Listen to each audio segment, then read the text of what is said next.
দাও। হ্যাঁ, আসসালামু আলাইকুম বন্ধুরা, সবাই কেমন আছো? আমি আল্লাহর রহমতে অনেক ভালো আছি। আর আজকে সকাল সকাল তোমাদের সামনে একটি ডেইলি ব্লগ নিয়ে হাজির হয়েছি। আর আজকে সকাল এখন বাজছে 6:30। আর এখন আমাদের সকালে প্রতিদিন এরকম টাইমে আমাদের রান্না করতে হয়, কারণ এই শীতের দিন বুঝোই কত ঝামেলা হয়।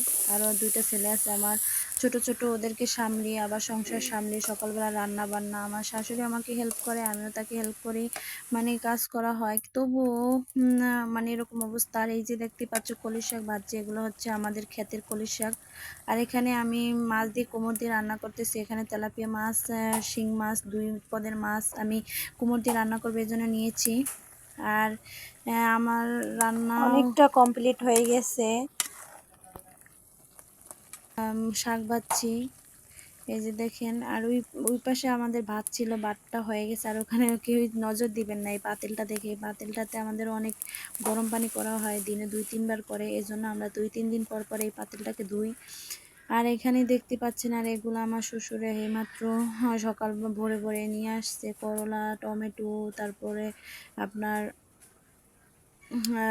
কুমার, এগুলা ধনে পাতা, এগুলো সব নিয়ে আসছে।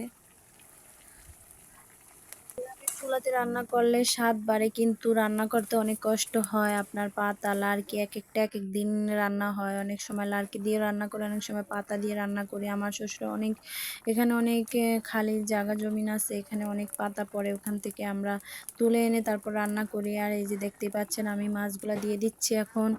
আপনার রান্না করাটাই অনেক টাফ হয়। আর দুই চুলায় রান্না যেদিন করা হয় ওই দিন অনেক কষ্ট হয়। এক হাত দিয়ে লাড়তে হয়, আরেক হাত দিয়ে আপনার চুলার জাল ঠেলতে হয়, এটাই বড় সমস্যা। এখানে আমি আমার শ্বশুর সকালবেলা যে করলা আনছি, ওই করলাগুলো এখন আমার শাশুড়ি আম্মা বলতেছে যে তুমি এগুলা 3টার মতো বাজতে সকালে, সকালে করলা বাজতে নাও। আমি এই জন্য করলা তাড়াহুড়া করে কুচাইতেছি, কারণ আমার বড় ছেলের মাদ্রাসার টাইম হয়ে গেছে। ও 8:30টার দিকে যায়, ও চাচ্চু 8টার দিকে যায়, আর ও 8:30টার দিকে যায়। এই জন্য আমি তাড়াহুড়া করে কুচাইতেছিলাম। করলার ভিতরে আমি আলু দিব, এজন্য আমি তাড়াহুড়া করে আলুগুলা ছুলতেছি, কারণ প্রথমেই বলেছিলাম যে আমার ছেলের মাদ্রাসা টাইম হয়ে গেছে। এই যে আমার তরকারিটা হয়ে গেছে মাছের কুমড় দিয়ে, এখন আমি নামিয়ে নেব। আর এখানে আমার ছেলে অনেক ঘোরাঘুরি করতেছে। আর আমার ছেলের বয়স এখন 6 বছর চলতেছে, মাশাল্লাহ দিলে।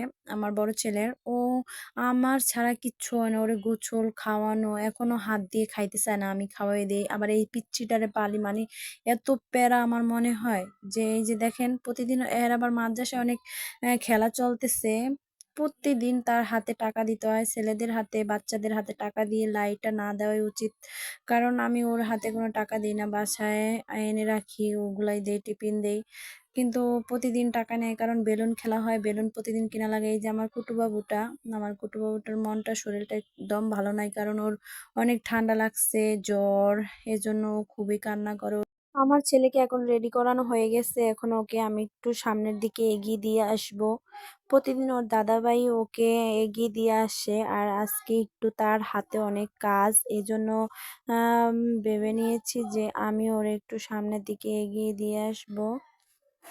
ওর মাদ্রাসাটা বেশি দূরে না, কাছেই আছে। এই যে আমরা যাইতেছি, কারণ প্রতিদিন সবার ঘরে না, সবার ঘরে অনেক কাজ থাকে। আর আমাদের গ্রামের বাড়িতে অনেক কাজ থাকে, এটাই স্বাভাবিক। আর এই যে আমার কুটু সোনা সকাল হলে অনেক দুষ্টামি করে, দৌড়াদৌড়ি করে, কিন্তু আজকে 2টা দিন ধরে ওর মনটা খুব খারাপ, শরীরটাও ভালো না, এই জন্য খুবই কান্না করে। আর এই যে আমি এগিয়ে দিতে আসছিলাম আমার বড় ছেলেকে। ও চলে যাবে, সমস্যা হবে না, প্রতিদিন ওর দাদাভাই দিয়ে আসে, আজকে একটু আমি দিয়ে আসি। বেশি দূর যাব না, ওই বিলে পর্যন্ত দিয়ে আসবো।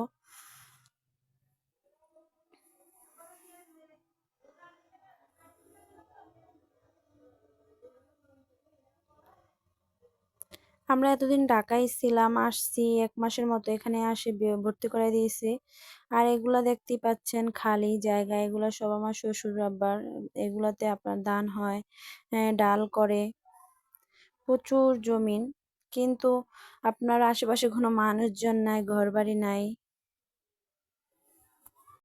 সকালবেলা অনেক কাজ থাকে, রান্না বাড়া করার পরে ধোয়াপুচি থাকে, আপনার বাচ্চার কাপড় চোপড় ধোয়া লাগে, আমার বাচ্চা প্যাম্পাস পরে, তারপরে 2 3 4টা লাগে ডেলি, মনে হয় 1 প্যাকেটের মতনই লাগে। তারপরে আমার কাপড় চোপড় ধোয়া লাগে, যে যে জিনিসটা পরানো হয় ওইটা আর তো পরানো হয় না, ওইটা ধোয়া লাগে। এই যে এগুলা তো আনছে আমার শ্বশুরে, এগুলো আমার গুছাইতে গাছাইতে অনেক, এই যে আমার সব মশারি টশারি সকালবেলা তো অনেক কাজ করা লাগে, এগুলো আমি সব গুছাবো।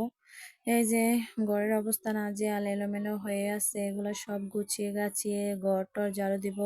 উঠান পাওয়াল অনেক আছে, এগুলো সব প্রতিদিন আমার ঝাড়ু দিতে হয়, নাহলে ভালো লাগে না। উঠানে আমার ছেলে, ছোট ছেলে অনেক দৌড়াদৌড়ি করে, হাঁটাহাঁটি করে, ওগুলো না গুছাইলে আমার না ভালো লাগে না, কেমন যেন লাগে, বুঝাই যে কি কাজ করি না এরকম লাগে। এই যে এখানে আমার শ্বশুর শাশুড়ির আম, খাট, এখানে ঘুমায় তারা, এগুলো সব আমি গুছাবো, এগুলো উঠাবো সব কিছু। আমার রুমটা একটু এলোমেলো আছে, একটু কাপড় চোপড় গুছিয়ে নেই। তারপরে আপনার সব কাজগুলো একে একে সবগুলো সারতে হবে। আমার ছোট ছেলেকে এখনো খাওয়ানো হয় না, ওকে খাওয়াবো। ওকে খাওয়াইতে আমার অনেক ঝামেলা হয়, খাইতে চায় না ভাই।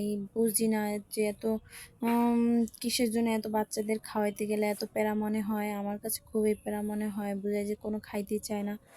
যাই হোক বন্ধুরা, এতক্ষণ আমার সাথে থাকার জন্য তোমাদেরকে অসংখ্য অসংখ্য ধন্যবাদ ও ভালোবাসা। তোমরা অবশ্যই ভালো থাকবা, দোয়া করি যাতে সবাই ভালো থাকুক, সুস্থ থাকুক, আর আমাদের জন্য দোয়া করবা। আর তোমাদের যদি আমার ভিডিওটি ভালো লাগে অবশ্যই লাইক কমেন্ট করবা, আর পরবর্তীতে কোন ভিডিও পেতে চাও অবশ্যই কমেন্টে লিখে জানাবা। আল্লাহ হাফেজ।